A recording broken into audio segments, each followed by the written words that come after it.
Maayong buntag, Ma'am Jane. Maayong buntag, Max. Maayong buntag sa atong mga suki kaayong tigpaminaw o mga viewers nato sa Gugma ug Kamatuoran. Unya, atong introduce atong kagalingon, Ma'am Jane. Ako dahil si Max Limpag, volunteer sa Cebu Caritas. Og ako sad si Maria Jane Paredes, volunteer usab sa Cebu Caritas. So welcome everybody.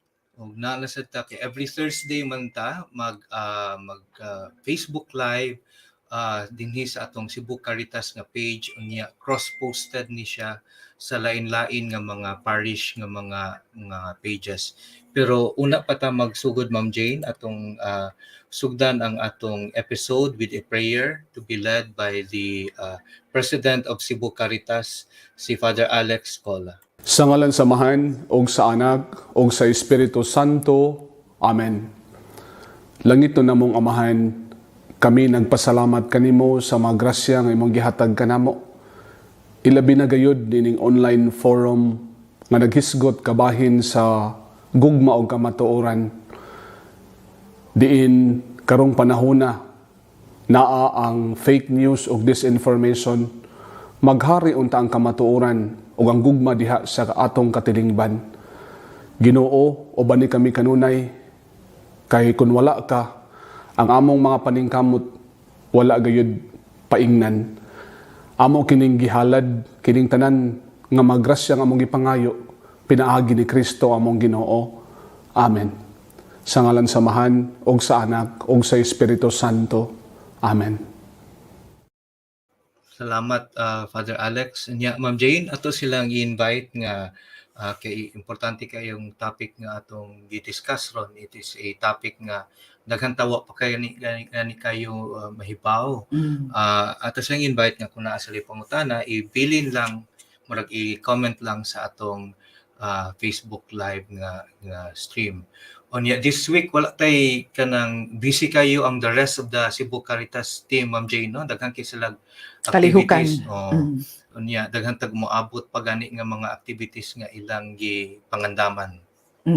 So wa sa tay report karon tungod sa gihisgutan nimo Max, no, nga daghan kaayo ang mga preparasyon nga gihimo, labi na kay nag-angat ang World Day of the Sick karong February 11, unya karong February 14, daghan sad kaayo ang mga kalihukan. Lakip na niini Max ang atong paabot gyud nga turnover sa core shelters sa kapin gatos ka mga beneficiaries sa lungsod sa Bolhoon. Dako kaini nga kalihukan sa Cebu Caritas. Unya daghan sad nga mga parokya ubay-ubay ang timing po nila sa Valentine's Day ba, nga ila sang inugurahan o ipabless ang ilang mga parish caritas office. So lakip na niini ang Saint Therese of the Child Jesus Saint Therese sa Lahog, no? Mag-blessing sila karong February 11, unya sa Minglanilla sa Immaculate Heart of Mary, mag-bless pod sila sa ilang parish caritas office. So mo ni ang gipangandaman pod sa atong mga kaubanan. Unya, pero karong ang episode na to karon, Ma'am Jane, as I said, importante kayo kay daghan, in fact kadaghanan nato di wa pa kayo idea unsa ni nga issue. It's about data privacy and unsa may kalambigitan ana sa atong personal nga mga kalihukan, ug also sa importante nato nga mga binuhatan as volunteers running kaning mga Facebook pages, for example, sa mga different parishes. So importante kayo niya nga atong guest karong nga episode, kuan kanang ako ni siyang classmate sa una, kanang she's a data privacy lawyer, mo gini ang specialization, and also an advocate of digital rights. She's connected with one of the top companies dinhi sa atong nasod. Atong guest today is Attorney Cecilia Soria. Hello, Good morning. good morning.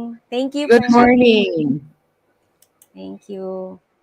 Good morning, Attorney, and welcome to Gugma ug Kamatuoran, no? So Gugma is of course love. and Kamatuoran is truth. Truth. And we are now being viewed by several parishes in the Archdiocese of Cebu. And as Max said, this is a topic that is little known, but it is very important because every day we deal with data, Yeah. no? So, and there's a law that covers the privacy of data.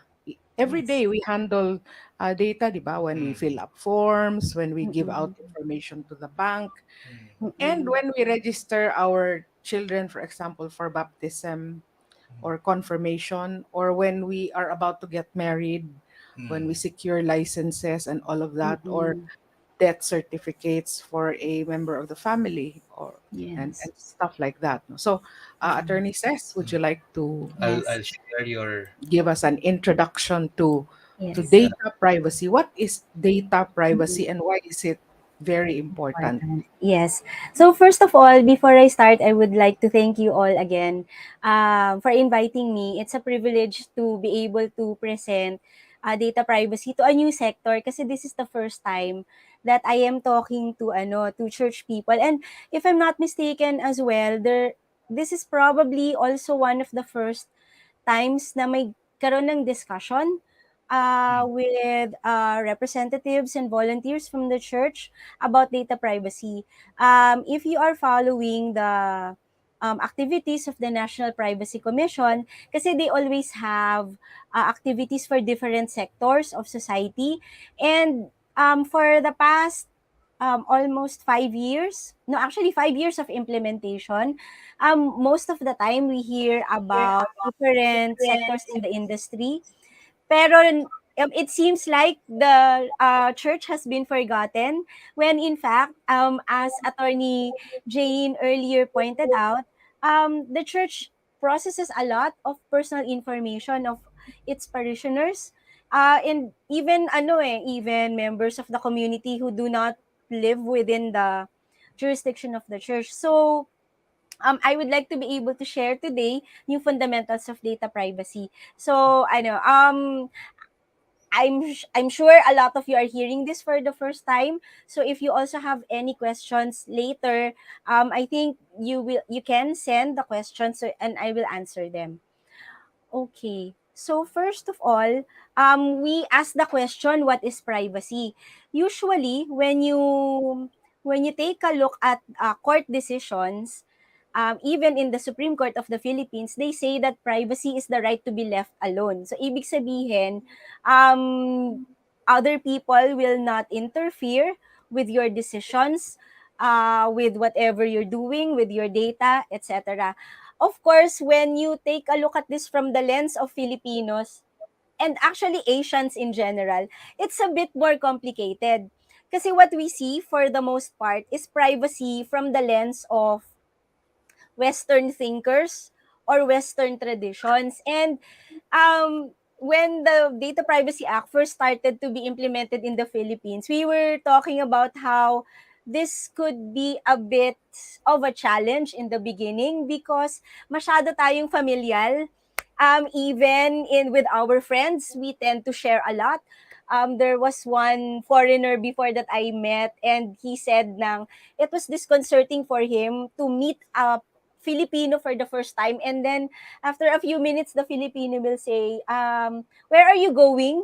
Who's going with you? Why are you going there? But for us, it's not something that's out of the ordinary kasi we really are a sharing society, I think. So but with data privacy, we have to parang take a bit more nuanced view of what is private and what is not, 'di ba? Um but anyway, basically under the law has a specific definition for data privacy, and it says that data privacy is the right of an individual to have a control over how their personal data is used. So the important words here would be right and control. So as individuals, we interact with different organizations, different institutions, different persons, and it is important to recognize that at all times, we have the right to control what another institution or person knows about us. So you can have a say on how your data is collected, how your data is used, how your data is shared with other institutions. And that is why it is important under the Data Privacy Act that the purpose for the use of data is very clear. I will be able to discuss that a little bit later. Okay, but yun nga, what we need to remember here is that individuals have the right to control the use of their personal information. So why is privacy important? Uh, Privacy is important because nowadays we are seeing more and more the integration of technology and the use of our data in our daily lives.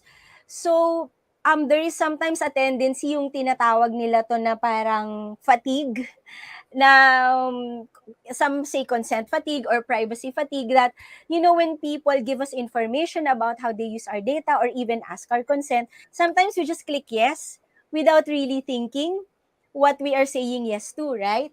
And then we are also seeing that once you give your data to another institution, um you don't really know where they bring it, what they do with it, how they use it, how long they keep it. So this law helps us put guardrails on this institution so that there will be more control and more awareness of what is happening to our data. Okay, so I think from the perspective of somebody like the church, processing personal data, it may sometimes be complicated to really um, learn about the law. So at first glance, I think once while you are starting out with familiarizing yourselves with the Data Privacy Act, what you really need to focus on are these three data privacy principles, because as long as you are familiar with these principles and you know how to apply them, then even if you do not really memorize or are not very familiar with the letter of the law with respect to other obligations, I think that for the most part, you will be compliant with the requirements. So what are the three data privacy principles? These are transparency, legitimate purpose, and proportionality. And I will explain each one of these. Okay, so when we talk about transparency, what the law requires here is that the person who owns the data, it's somebody we call the data subject, is aware of the nature, the process, the extent of the use of their data. So, what I want to highlight here is that the law the use of the formulation of the law with respect to the obligation. So take note that the law does not just say that the entity holding the data will inform the data subject. Actually, what the law says is that the data subject must be aware. So, I am taking this to mean that the obligation is parang taking it one step further ng it's not just me giving you information, but I have to ensure that you understand it. So ideally, if you are talking to a certain community where they are more familiar with a certain type of language or dialect, then the ideal approach would be to use that, 'di ba? So that you will be able to enhance their understanding of what you are communicating. Ayun. So aside from the purpose of the nature, purpose, and extent of the use of the data, you also have to inform them who will be the personal information controller or processor. So these are the entities. This could be people, this could be corporations, this could be schools, this could be parishes, this could be other civic or volunteer organizations. Who are they and how are they using your data? Furthermore, they also need to tell you how they are protecting your information.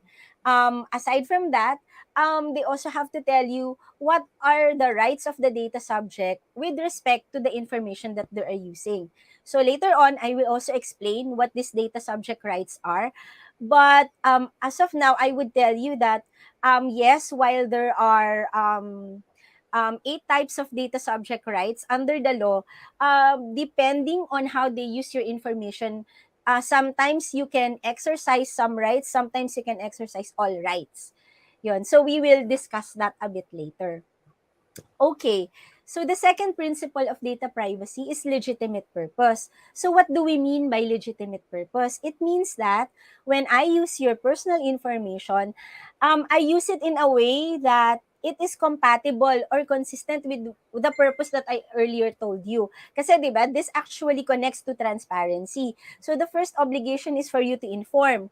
Okay, and now that you have informed the data subject or the person who owns the data, you have to ensure that the way that you use their data is consistent with the information that you gave. So if I told you that I will process your information, um, um, to have a list of all of the beneficiaries of certain ayuda, for instance, in the parish, I cannot at the same time turn around and then make an email list where I personally, kunyari, as a real estate broker, kunyari, I am a real estate broker who is a volunteer of the parish, I cannot use it for my personal purpose na I will use it to contact you so I can have clients.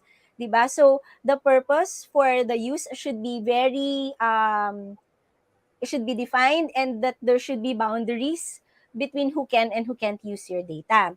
Okay, and then of course, important that when you use the data, it should not be contrary to law, morals, or public policy.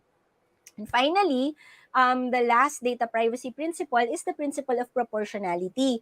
So what does this mean? This means that when you use the data, your use should be adequate, relevant, suitable, necessary, not excessive. In one word, sakto lang. 'Di ba? So, an example siguro of this is if kunyari I have a certain activity where children are not allowed. So minors are not allowed. So this means then that I have to ensure that the person attending my activity is 18 years old and above. Okay. So if that is your requirement, how then you're going to think, how do I verify if everyone attending my activity is 18 years old and above, 'di ba? So one way of that is asking them to submit a birth certificate. 'Di ba? Kasi nakalagay doon yung birthday. Another way naman would be asking them to just show you a copy of their birth certificate. Kasi 'di ba, after all, you just want to ensure that everybody going into this activity is of a certain age. But if you think about it, the birth certificate also contains other information that you do not need for your purpose. So do you really want to have the obligation to take care of the other information that you don't need anyway? So I would say no, di ba? So maybe you can consider, instead of asking people to submit the birth certificate, maybe you can consider na, at that event, before you come in, just show it to me. Kasi once you show it to me and I know, then okay, you can come in. I don't need to keep a copy. 'Di ba? So if you don't have a copy, you also do not have the obligation to protect. 'Di ba? So that's better for you as well. So that is how we implement yung data privacy principle of proportionality. It's actually also related to yung previous, 'di ba, ng depending on the legitimate purpose that you have, think of the amount of information that you need to collect and process that will enable you to complete the purpose or fulfill the purpose, 'di ba? Just enough would be what you need to process. So, when you go beyond that, you already violate the principle of proportionality. Okay, so as I said earlier, these are the three principles that you really have to understand and take to heart. And I think I could say with confidence, once you have all of these principles understood, you will be able to comply with the law for the most part in all of your data processing activities. So, okay, so we move forward na to data privacy actors. So, if you notice earlier, I mentioned terms like data subject, personal information controller, and personal information processor. So, we'll go through these concepts one by one. Okay, so first of all, who is the data subject? Actually, data subjects are each one of us. So data subjects are individuals. So take note ha, these are individuals. They should be persons. A corporation cannot be a data subject. An organization cannot be a data subject. So it has to be a living na, hindi naman living kasi, actually dead people also Natural have person. privacy Oo. rights. Oo. But natural persons, yes. Mm. So, why is it important? It is important kasi we always also have to remember that the Data Privacy Act only deals with personal data. Mm. So, whatever obligations you have and whatever rights we all have as data subjects, will be governed by the Data Privacy Act only with respect to our personal data. So there may be other information that we have that cannot be considered personal data. It will not fall under the Data Privacy Act. Ano bang example nito? Okay, so siguro one example siguro is if I have a dispute with ano ba?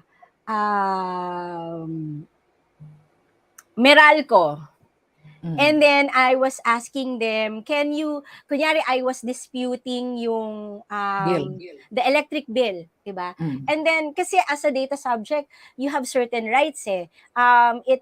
Meron kang right sometimes to ask for information, but this only pertains to your personal data.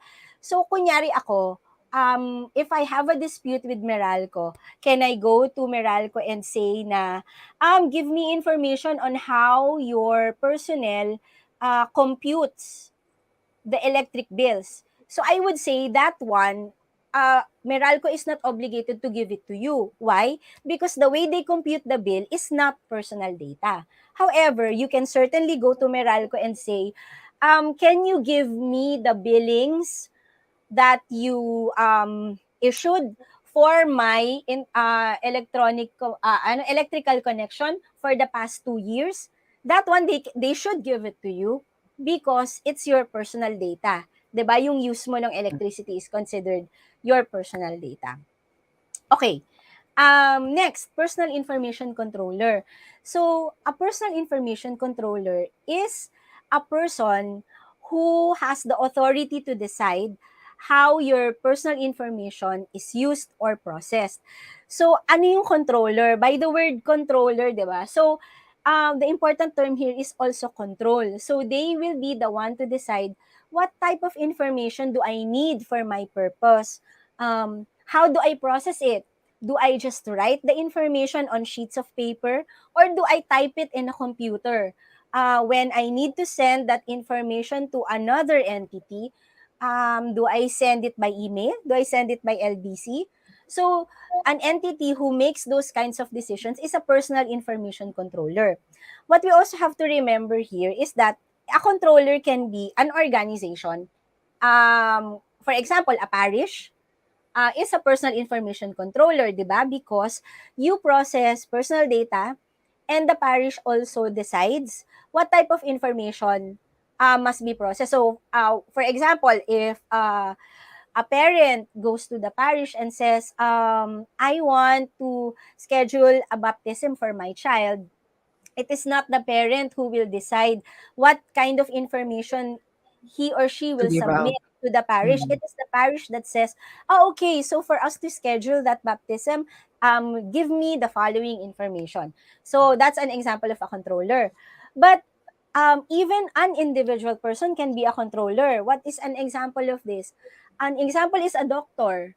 So, di ba, as a doctor, you also have clients or patients. You process their personal information kasi you need to know their name, age, address, other contact details, even their health information. You have to know that. So, you are also the one who decides okay, so you are complaining of pain in your leg. So it's the doctor that will decide na I need an x-ray for that.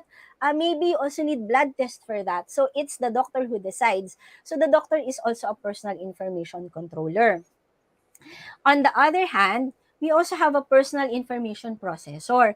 So the difference here naman is that the processor is the one who processes or uses the data. So the processing could be in the form of collecting the data, or it could be in the form of copying. So the mere photocopying of information, kunyari, I photocopy 10 passports, that is already processing, diba? Because I am doing the copying, which is a type of processing of information on behalf of you who asked me to do it. So, ikaw yung personal information controller. Um, Again, the personal information processor can be an organization or an individual person. What we just need to remember is that with respect to yung controller and yung processor, if there is a violation of the Data Privacy Act, such that a data subject suffers damage or is injured, or kunyari nawala yung data, it will be the controller who will be accountable, because it is the controller who decided, this is the data that I want, this is what we will do with your data. The processor generally will not be accountable to the data subject kasi he's just following instructions. But take note, if it's also the processor who made a mistake, ang mangyayari is that the data subject can go after the controller, but the controller has the right naman to ask perhaps for compensation from the processor kasi it's the fault of the processor. Okay, but let's not get into the weeds na kasi for our purposes, we just want a more general view of the Data Privacy Act. So next, the final actor when it comes to implementation of the Data Privacy Act is of course the National Privacy Commission. The National Privacy Commission is the government office or authority that ensures that the Data Privacy Act is implemented. It is also the National Privacy Commission whom people can approach if they have questions on how to comply. It is also the National Privacy Commission who can file complaints, even criminal or civil cases, against people who violate the Data Privacy Act. And finally, the National Privacy Commission also has the power to issue administrative fines for those entities who violate the provisions of the Data Privacy Act. Okay, so when we talk of the Data Privacy Act, I was talking earlier about personal information. So as I said, only personal information is covered. Now, there are 3 types of personal information that is governed or covered by the Data Privacy Act. So one is personal information. Ito yung parang catch-all talaga, no? It's any information that can be used to identify a certain individual. Okay, so again, it has to be a natural person. And this is any information. Now, so what I would like to clarify here is that it is not just the name na personal information, di ba? It could also be your birthday, your address, where you work, even your mobile number. Kasi nowadays, in a lot of services, we use our mobile number as our username, di ba? For GCash, for Maya. We use our mobile number as our username. So, it is really also personal information. So, in general, we say that any information is personal information if it is information that when we put together with other information, we will learn the identity of the person. So what is my example here? For example, I do not know a person's name. I don't know person A's name, but I know that person A lives in number 1 Matalino Street. I also know that person A works for Cebu Caritas. So, 'di ba, using these 2 information, I can determine who that person is because maybe in the records of Cebu Caritas, there is only one person who lives in number 1 Matalino Street, 'di ba? Or maybe even if there's 2 persons, then still if I add another information to what I have, it will again enhance my ability to identify a person. So yon, we always have to remember that when we talk of personal information, it does not necessarily have to include the name. Okay. Second, we also have a concept of sensitive personal information. So this is a bit different because yung sensitive personal information, this is actually enumerated in the law. So if you want to understand kung ano yun, just take a look at the Data Privacy Act. It's also here in my slides, no? What are sensitive personal information? These are information on race, ethnicity, marital status, age, color, affiliation, health, education, etc., etc. Under the law, the reason why sensitive personal information is carved out from personal information in general is because this sensitive personal information requires more protection. Why is that? Kasi sometimes when we learn of this sensitive personal information, we can form conclusions about a certain person. So kunwari, I know that um, okay, especially right now, 'di ba, in our society where we are very, very much polarized right now. Okay, so one of the sensitive personal information that is considered is yung affiliations. So if I know that a certain person is affiliated with this political party and is an adherent of this political belief, 'di ba? I may have like my view or perspective of that person may change or may be colored, 'di ba, by that information. So kaya generally speaking, hindi basta-basta that sensitive personal information is shared. Kasi nga, this may color the way that we view people. So, protected siya. The law has more requirements for you to be able to process sensitive personal information versus personal information. Finally, we also have the type of information called privileged information. These are information naman that is privileged by the nature of the relationship between a person who is giving the information and the person who is receiving the information. So, an example of this would be the information that is conveyed by a client to their lawyer. So, privileged yung information na yon. Another example would be the information that a patient gives to the doctor. So, it's also privileged. So, there are also limitations on how much the lawyer or the doctor can share the information that is covered by that privilege. Or a confession. I mean, that is really, really Yes. super privileged. Yes, Covered oo, by as the, well. oo. Oo. Okay, so the Data Privacy Act gives general guidelines on how we should collect, process, or even store information. So take note, no, these are just general guidelines. Yung specifics kasi of what we can or can't do with respect to any information will also depend on our specific activity. So as I earlier stated, 'di ba, yung purpose natin and what type of information that we have will determine how we use it.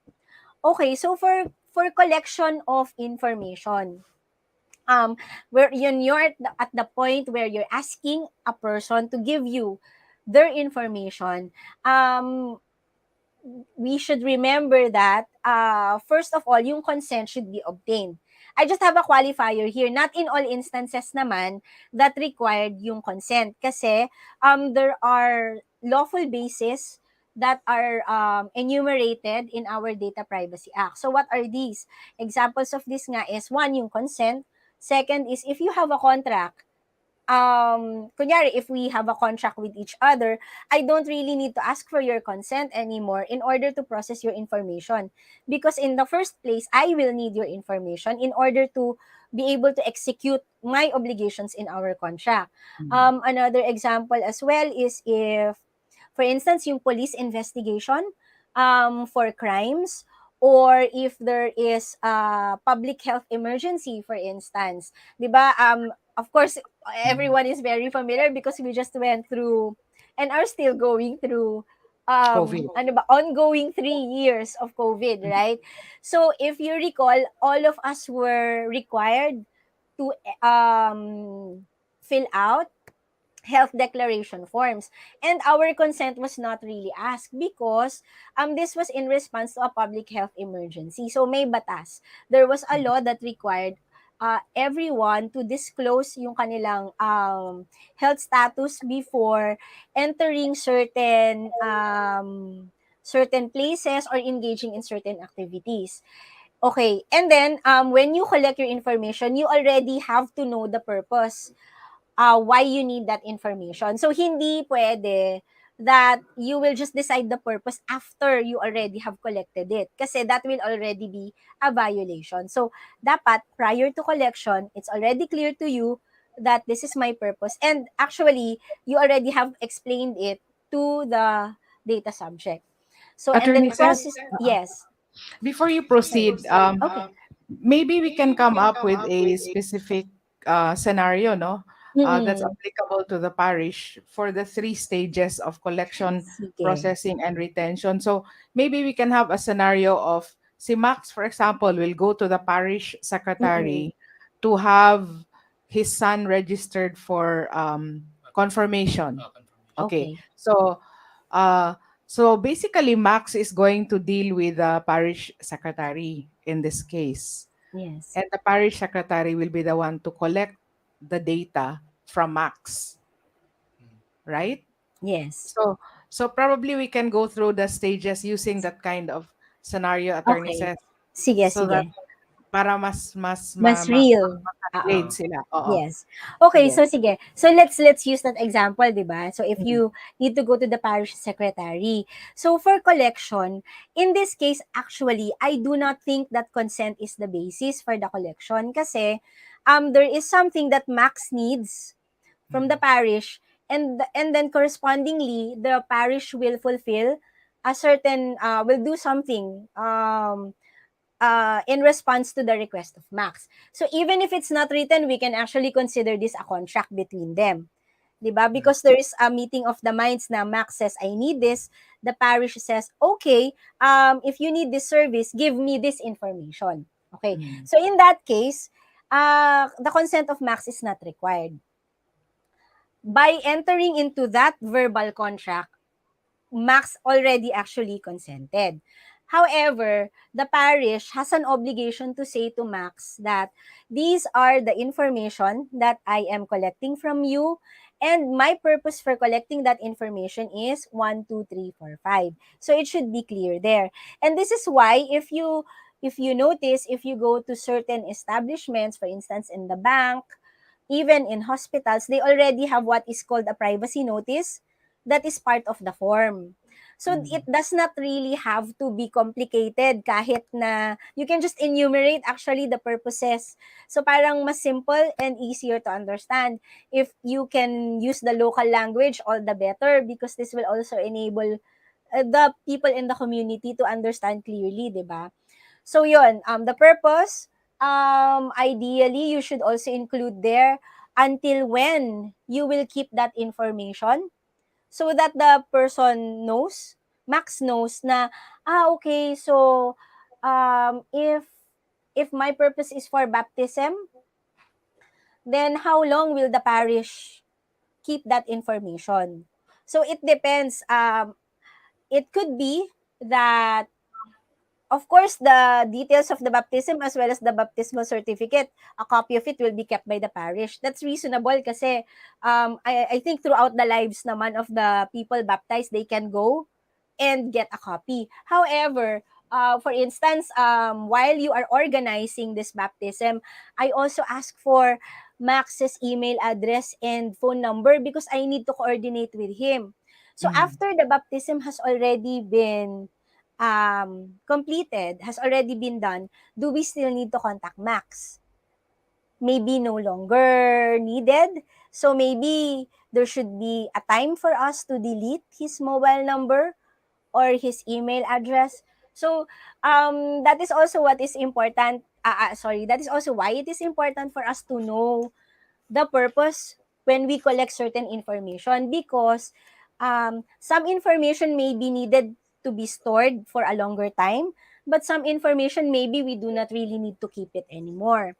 Okay, so when we go to processing na, actually medyo nag-jump ako. This is already with respect to the information. So when you come to processing, I think, sorry, I'm not sure. I know with weddings, they have marriage bans posted. I'm not sure Yeah, if you also have announcements with for baptisms. wala. Parang Ayun. So, wala. kunwari na, Mm. let's jump naman. Kunwari, it's, Mm. I'm scheduling a wedding with the church. So, I go and I ask and then I give my information. So, kasama dun sa the requirements of the church is that it's going to be posted. Mm. So,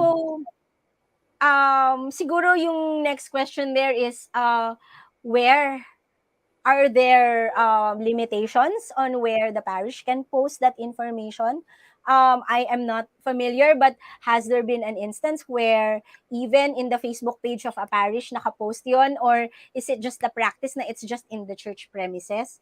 Kasi Wala there akong may nakita be sa Facebook. differences. There may Parang be nasa differences. bulletin board lang nila. Kasi Mm. 'di ba, if and the practice as I understand it is that usually it's in the church premises na Mm. bulletin board nakapost. So kung biglang a parish posts it sa Facebook page, then magugulat yung bride and groom. And then maybe I will go back to the earlier concepts that we discussed about proportionality. So is posting on the Facebook page compliant with our concept of proportionality? Baka hindi na. Because then, we are announcing it practically to the whole world, not just to the people in the community, 'di ba? So, Mm. parang ano na 'yon, siguro it's going beyond our purpose, our original purpose for posting the notices of the upcoming marriage. So, these are things that we need to think about. And then yung retention nga, earlier I already stated nga nang depending on the purpose that we have for certain information, there may be differences in how long we keep that information. So, ayun, what we always need to remember here is that we need to retain or we have a right to retain the information only as long as the purpose has not yet been fulfilled. So, when it has already been fulfilled, then maybe it's time for us to securely destroy or delete the information. So, yun din, when the time comes that we need to get rid of the information, hindi pwede that we just throw it in the trash can. That's actually a criminal offense under the Data Privacy Act. Kasi when you delete or destroy information, it has to be in a secure manner para hindi na siya magagamit ng iba. So I think that's also one of the questions before with the health declaration forms, 'di ba? Na how are the stores, how are these establishments disposing of our information? Kasi of course, based on our understanding, it cannot be that they are holding it forever kasi alangan namang 2 years worth of health declaration forms is still in your basement. That should not be the case, right? So, but then how? How do you dispose of it? So, it also has to be secure. You also have to ensure that anybody who gets possession of what you have disposed will not be able to get or make use of the personal information there. Okay, so this one I'll just go through very quickly, no? Kasi yes, we are all as volunteers, as parish administrators, we have certain obligations as controllers, but also each one of us are data subjects. And under the Data Privacy Act, we also have certain rights. Okay, so as data subject, we have a right to be informed. This is connected earlier to the data privacy principle of transparency. So the controller has the obligation to inform us, and tayo, we have the right to be informed. So you actually have the right to go to an establishment who has your information and ask them, what information do you have about me? What are you using it for? Is this something that you received from another person or another organization? Who gave it to you? Those things you can ask for. Okay, so yan, I will not discuss it anymore. Okay, the second right is the right to object. So, kunwari, if, for instance, like in our example earlier, I went to the parish there was a baptism, it's already done. And then I know for a fact that the parish still has my contact details because they have been sending me announcements in my mobile number or in my email address. And ako, kunyari, I prefer not to receive those announcements anymore. So I can actually go to the parish and say, can you please delete my personal information, my contact information from your records? You can do that. You can actually also do this to other establishments. I'm sure a lot of us, once we buy something online, we keep on getting emails from the seller reminding us of their products. You can actually say, no, I want you to stop sending me these communications, and I want you to stop using my information. So we have the right to object. Okay. Third, we have the right to access. This is connected naman to the right to information that we have, di ba? So any one of us can actually also go to an institution and say, can I have a copy of the information that you have about me? So, kunwari, I can go to a parish and ask for a copy of my Baptismal. birth certificate. I baptismal Baptismal. certificate, Mm. right? Or any other information that the parish may have about me, I can ask that. But take note ha, you can only ask for your own data. You cannot go there and ask for somebody else's naman na data because the right here is personal to you. The only exception Unless perhaps you are authorized or authorized, may SPA ka or yes, something like or that. if the person who owns that data is a minor. So, kunyari, I am the guardian or I am the parent, I can do that. So, as parish, as administrators in the parish, we also have to be careful of that we have to ensure that anybody asking for a copy of another person's data has to have the right authorization for it because this is already prohibited under the Data Privacy Act. Yung disclosing without authority yung data of another person. Okay, and we also have the right to rectification. What is this naman? This is the right to have your data corrected. So if, kunwari, sa baptismal certificate ko, my middle name is incorrect. Kasi if you have an incorrect middle name, baka magkaroon na ng questions ng, wait, who is the mother? Bakit iba Mm. yung surname ng mother at saka yung middle Mm. name, right? So, you can actually go naman to the parish and ask for that information to be corrected. So, i-reflect yung tama. Okay, and then, ayan, right to erasure or blocking. This is also connected to our right to object. So, if you say nang, no, I need you to stop processing my information, you can also ask them na, can you please delete the information that you have about me? So, this, you can ask this from the parish. You can also ask this from your online sellers, from, anybody actually who is contacting you using yung personal information nyo.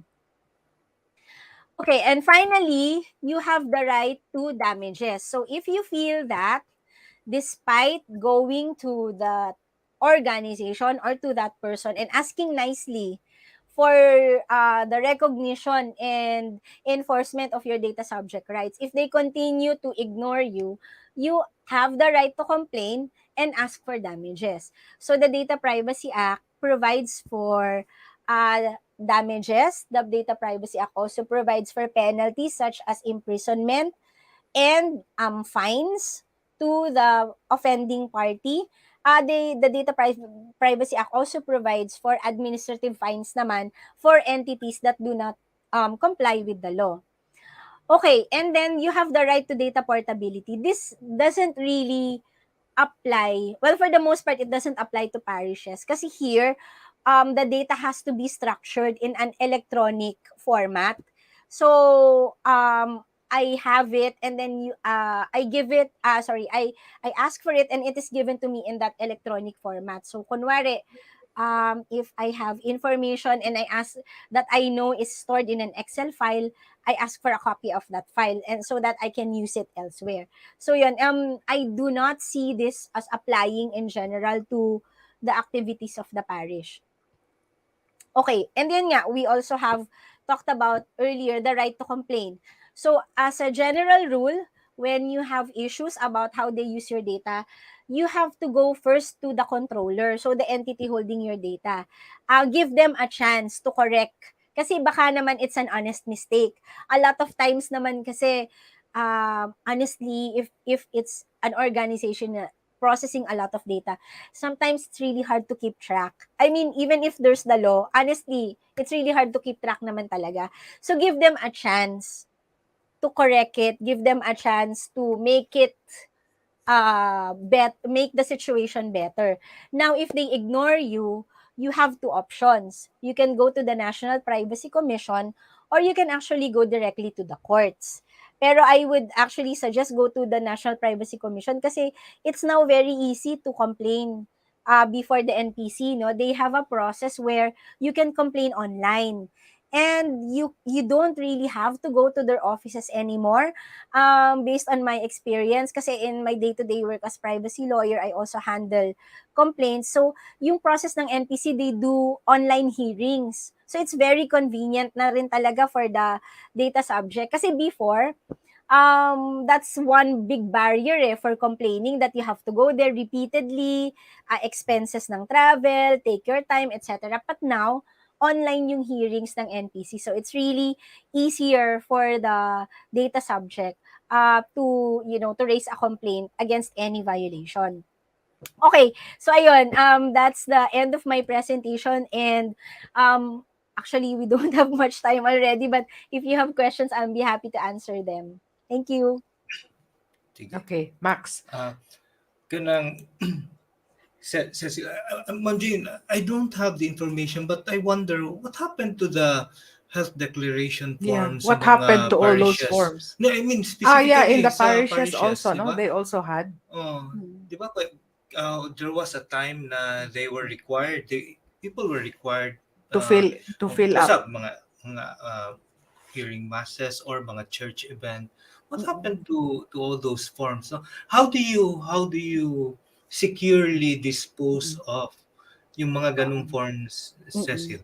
Sige. So, actually, before we go to the disposal, what we have to remember here, di ba, is that yung health declaration forms were collected for a specific purpose, which is to know who was inside any office or church premises. Contact And then, tracing purpose.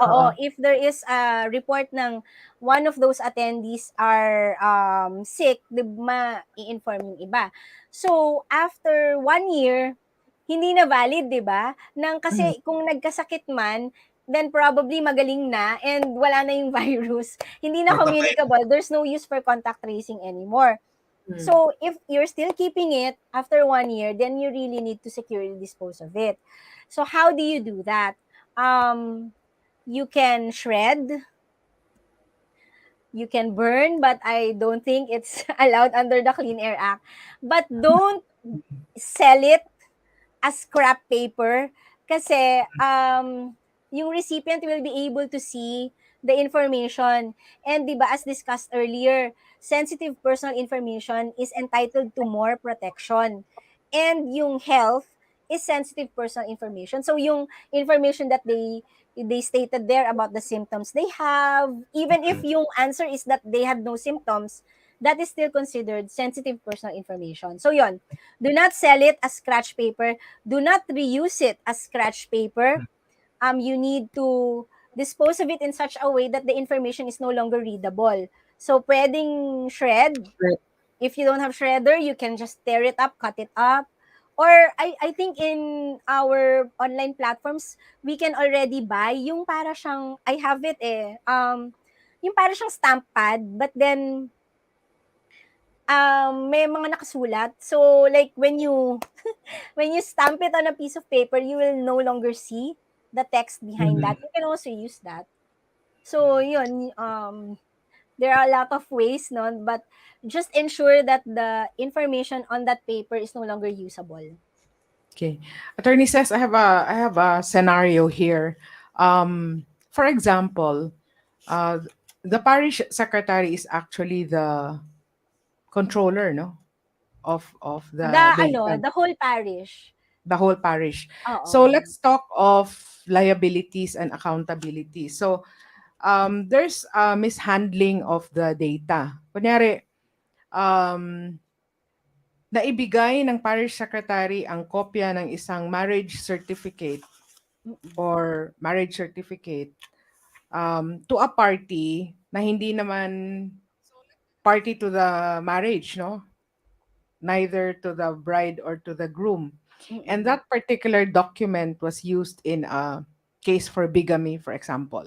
Okay. Yes. So, nag-file ngayon ng complaint yung one of the parties. Let's say the husband is the one accused of bigamy. Mm-mm.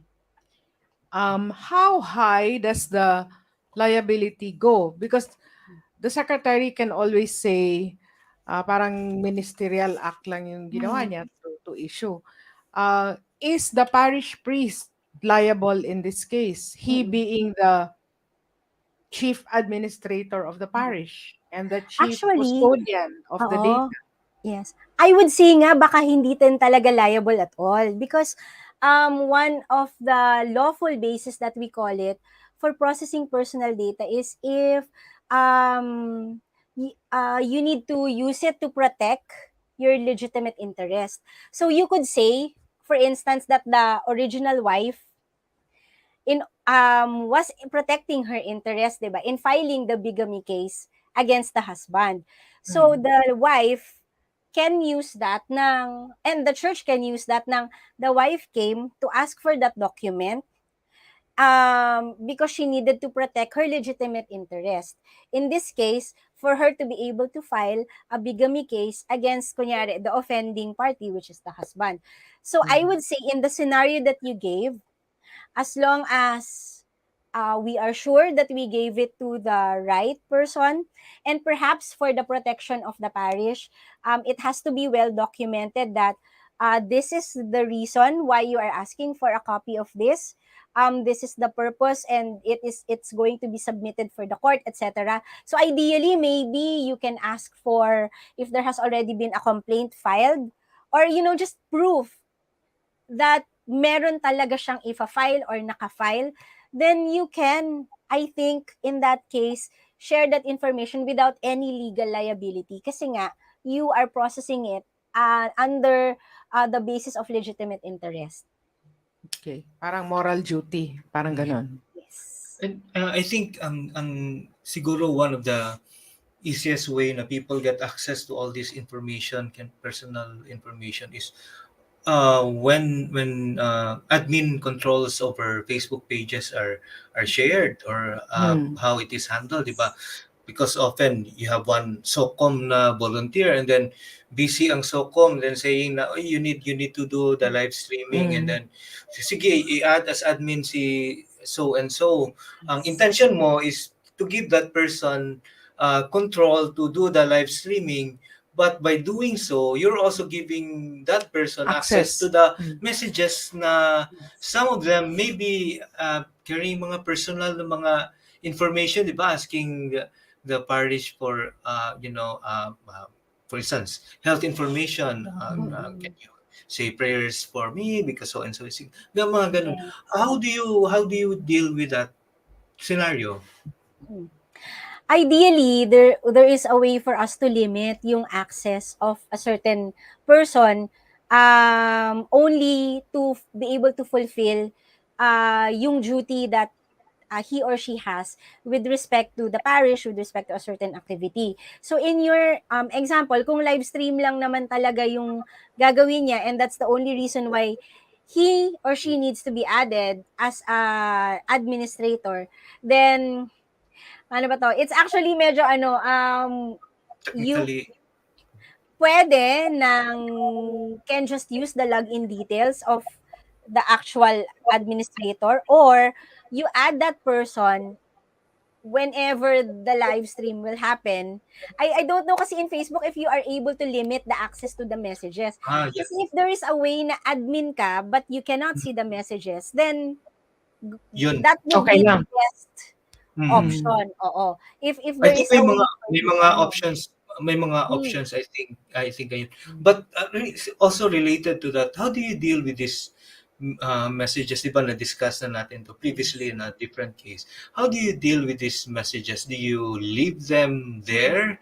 Kahit na, let's say, ang interaction mo, let's say, related to a prayer request or mass intention na parang you wanted done sa parish.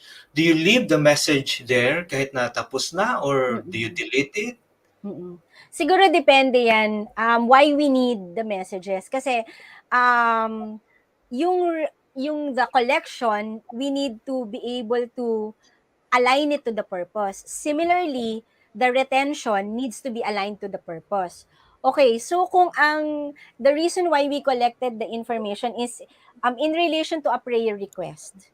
So, theoretically, 'di ba, logically, alam natin that if the prayer request has already been granted, in the sense na, the name and the intention has already been included in the mass, then you don't really need to keep a copy of that information anymore. So what do? You delete yung thread nung exchange of messages between you and the certain parishioner. However, there are also instances where, for the mass intentions, parishioners give an offering, 'di ba? Sometimes, a lot of times ngayon, the offering can be done online. So, pwedeng bank transfer, pwedeng GCash or Maya, and then I will put a proof of my deposit in the thread. So I would say that in that case, maybe you can keep it a little bit longer until the audit of all of the contributions or offerings have already been completed. But alternatively, before you delete it, you save all of the screenshots that were shared, that were proof of the deposits or transfers that were made. So you keep them separately, then maybe you can keep it a bit longer kasi nga, sometimes you need to audit and then you need to have a reference for that. Pero, you need that for that purpose, then you don't really need the conversation anymore, di ba? So, you can delete the conversation. So ganun, it can get a bit complicated in the sense that one activity can give rise to the collection of different information for different purposes. So yung retention din would depend on our purpose. So I Attorney think, says, yes.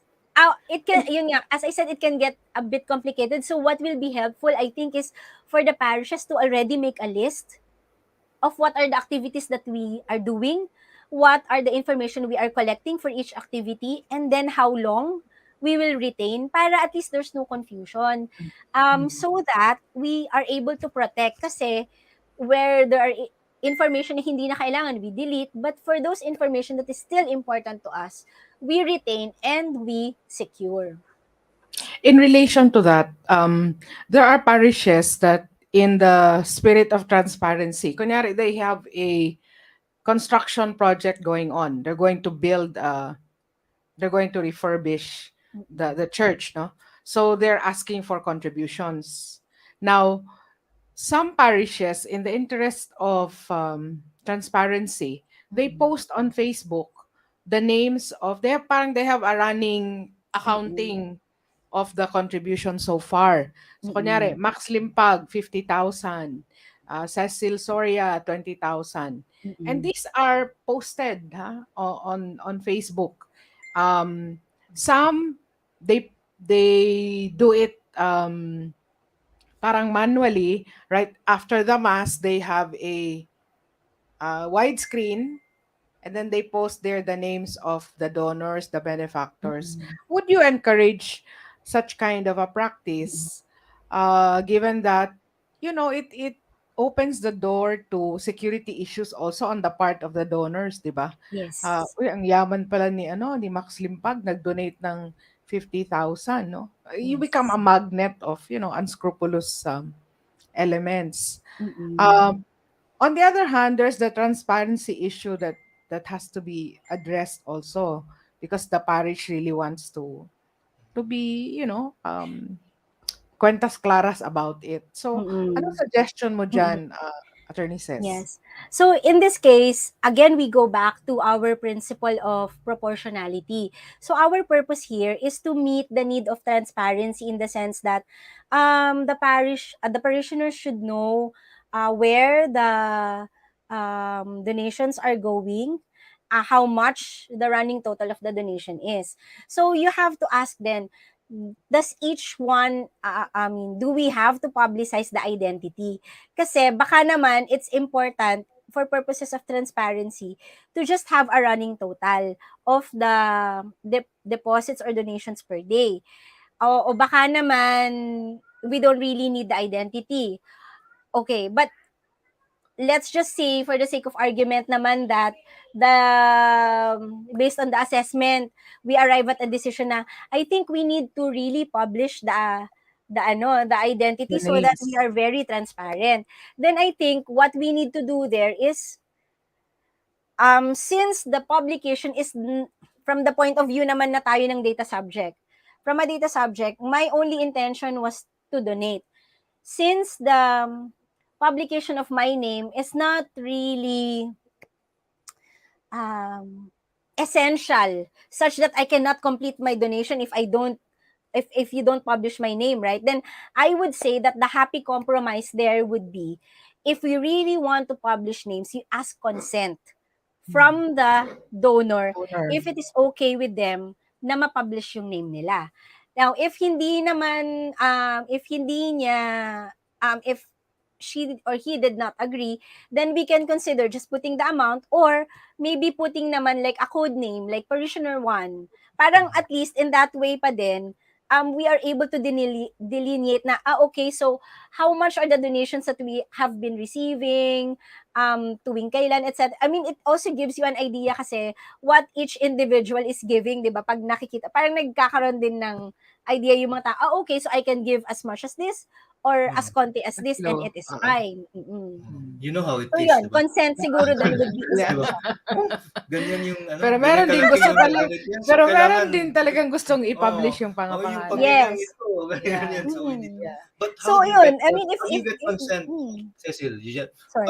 Pag, let's say, operationally, ang exchange would be, I'll send a PM sa person in charge na may GCash number. So, or Maya na donation, let's say.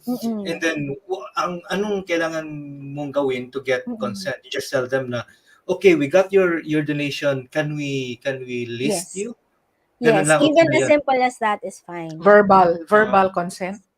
Yes. Pero actually, ang tanong ko din kasi dito, since Facebook pages are practically forever, how long will the names be published? I think that's also an important information that you need to convey to the donor. Kasi when the second wing of the church has already been built, and it's already been 5 years after the fact of my donation, do you still have my name up there as When the you go donor? to, So maybe kailangan nating isipin din yan.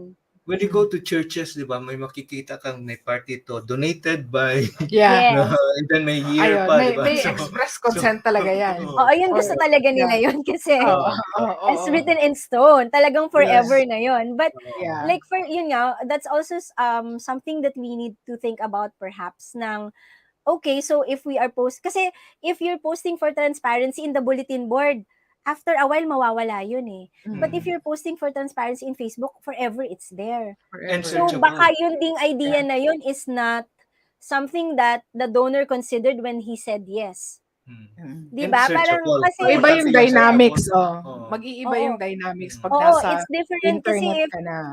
if I said yes, i-post mo yung name ko sa bulletin board. Oo. Because I know after a while it's gone. Or But somebody yun, could take a screenshot, no? Screenshot Yes. of the big donors and engage in extortion activities. Alam mo yun?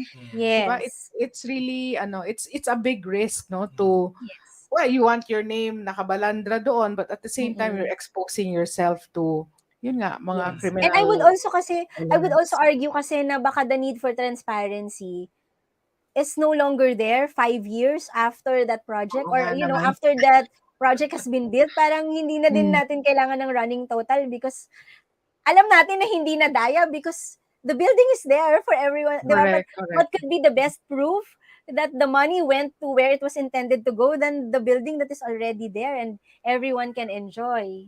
Pero yung Right. historical importance of the document, we don't see that right now. But let's say, few years from now, parang somebody can write about, let's say, the How the place, and church, then yeah. can use that as parang context, di ba? Pwede man sa Yes. archives, Oh, Max, but archive. not Yeah, you can really also put expose it it there. publicly, no? Mm. Mm. Like, Actually, for you can instance, also put it naman sa archives, but just put in the privacy notice na, oh, we're going to keep this as well for our Mm. documentation of Mm. the church project. Mm. Pero you bring up something very important, Max, kasi with all the deletions that need to be done, parang sometimes you also have this, yung tension ba between the need to preserve something for posterity versus Mm. also, kasi if Protection. people, imagine na lang if the great thinkers were deleting as they went along. yeah. Wala Wala. na tayong nakuha Wala, ng, wala na. we will Ah, not know how Benjamin Franklin does his work on a daily basis because mm. somebody has already deleted that information to protect his Mm. privacy. Yeah. Or 'Di ba? We even will the not romantic know. affairs of the great people, di ba? Mm. Like And the Yes. love letters of and also Elizabeth and we also Browning, we will etc. not benefit from the meditations of Marcus Aurelius if mm. Correct. somebody threw Mm. away his diary because it was for him, it wasn't meant naman for publication, but And Parang, somebody also kept it. and yeah. also yung mga death na records, baptismal na when looking back right now, ang dami yung makuhang insight. For instance, during the Spanish Mm. flu, Mm. Mm. yung mga death dito, Mm. apparently, Epidemics. oh, Mm. apparently pala ang dami na ang ginawa nila kasi at that time parang force ka na to cremate the body, Mm. and at that time hindi pa natin masyado accepted yung cremation. Cremation. So they stole the body para ilibing nila. Yung mga ganun mga insight, and then Mm. some of this you can get from mga parish na records, Records. di ba? Right. Mm. Right. Tsaka yung tracing din ng ancestry, 'di ba? Yung mga like Correct. especially for those who migrate to different if yung kanilang descendants want to parang I wanna learn about my roots, they go to a certain place and take a Mm. look at Yes. the Mm. archives, the True. records. Mm. Yun, hindi ko nga so parang talagang mixed May conflict. ang ano May natin conflict yeah. sa ano. Pero I don't know about your impression, Ma'am Jane. Pero I think yung notion of protecting data privacy isn't as common sa mga church organizations right now, I or think it's also because of a lack of awareness of how damaging it can be if you Yeah. just throw away recklessly, data, or you overshare. There's a lot of oversharing going on.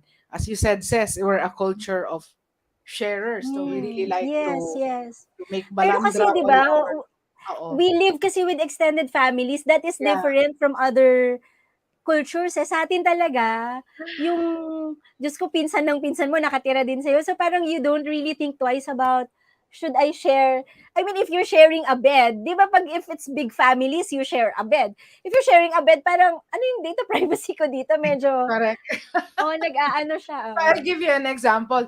Di ba, Westerners mostly, there's how are you? I mean, it's like a very perfunctory question. Now you're not supposed to elaborate, di ba, on the answer. Pero Yes.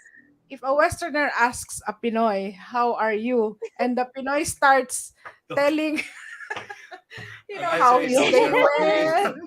well, and like his life story, lalabas na. Yes. It's really also a culture Yes, thing, it's no? really our culture talaga. And And closer the to person, yeah, sorry, go Max. closer to Caritas, Ma'am Jane, ang issue also of data privacy, because Caritas, being the social action arm of the church, does mga giving assistance and Donations. It receives donations. donations. You also do medical Yeah. missions na you have medical we have Records. medical records, diba? Correct. So Health records. health records. So we're also custodians of data. That's why hindi nga kasya yung isang oras at kalahati na to tackle this Max and Ses, no? But it's good that we have an overview Yeah. of the importance of protecting certain kinds of data and not to overshare, and also to instill in data custodians or controllers the importance of safekeeping, no, na hindi ka burara when it comes Yes. to sharing data. So Max, Hmm. Yeah. I think we're over. Birthday ngayon ni Yeah. Max. Happy Wow, birthday, happy Max. birthday. Yeah. Private data. No, it's on So Facebook. Everybody's yeah. tweeted you So already. I think with Ma'am Jane, kind of Uh, yung culture of yeah. protecting private Mm-mm. data, that should be something na i-inculcate Mm. sa simbahan. Thank you so much, Thank you. Cecil. Thank you, Sis. Very insightful and very helpful Yeah. to mga volunteers, Mm. not just of the parish caritas but also generally of mga church Organizations. organization. Yeah. So, as we always do, thank you, Cecil. Thank We'll you. end our episode today with a prayer to be led by Monsignor Danny Sanico. In the name of the Father, and of the Son, and of the Holy Spirit. Amen.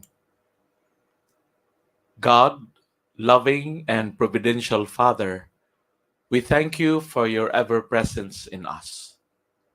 Your infinite love and compassion have brought us to experience the joy of being one with you and one another, not just as neighbors, but as brothers and sisters, for you have owned us as your children. Send us your Holy Spirit to continuously enlighten us to see Jesus in the Anawim and every one of us. Through Christ our Lord. Amen. In the name of the Father, and of the Son, and of the Holy Spirit.